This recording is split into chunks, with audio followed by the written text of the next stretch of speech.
Восточный пирог үгітілмелі қамырдан жасалынатын, салмасына түрлі кептірілген жемістер мен жаңғақтар қосылатын тәтті пирог пісіреміз. Видеоны соңына дейін көріңіз. Қамырға керек өнімдер: ұн, ерітілген сары май немесе маргарин, қант, ас содасы 1 қасық, 1 дана жұмыртқа және салмасына мен қойытылған сүт пен кептірілген сары өрік пен қара өрікті саламын.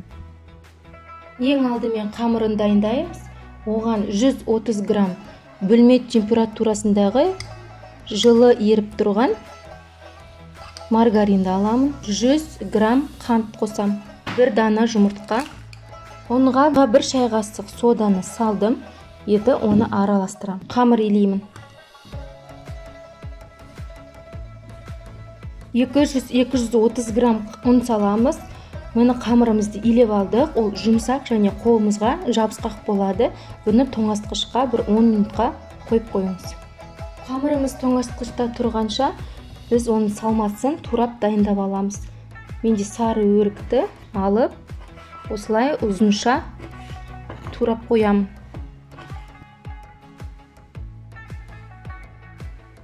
Турап қойдық. Менде 100 грамм сары өрік және 50 грамм қара өрік.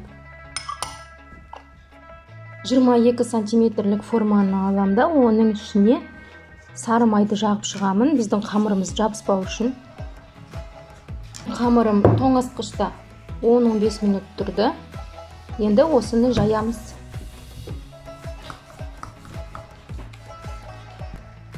Жаямызда формаға саламыз. Қамырымызды салып алдық. Енді оны шаңғышқамен осындай тесіктер жасап шығамыз. Шет-шетінде тесіп шығамыз. Енді біздің турап алған жемістерді ішіне әдемілеп салып шығамыз.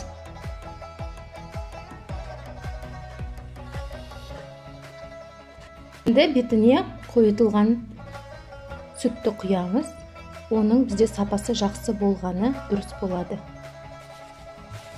Осылай кішкене үстелге соғып жеріңізде қызып тұрған пешке 180 градуста 25 минутқа пісіреміз.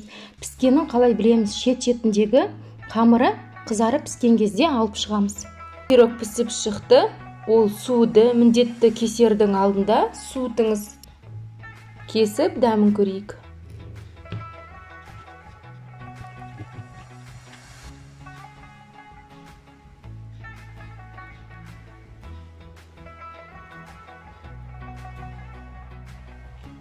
Сіздерге дәмін көрсетейін. Қараңыздар, пирог қандай жұмсақ, жұп-жұмсақ, өте дәмді, керемет болып шықты. Өте дәмді, тәтті екен, аса тәтті екен. Міндетті түрде осы рецепт бойынша жасап көріңіздер. Сіздерге ұнайтынына сенімдімін. Қалауларыңыз бойынша бетіне жаңғақтар салсаңыз болады. Еңбегімді бағалап, каналға тіркеліп, лайк басуды ұмытпаңыз. Видеоны соңына дейін көргеніңізге рахмет, сау болыңыз.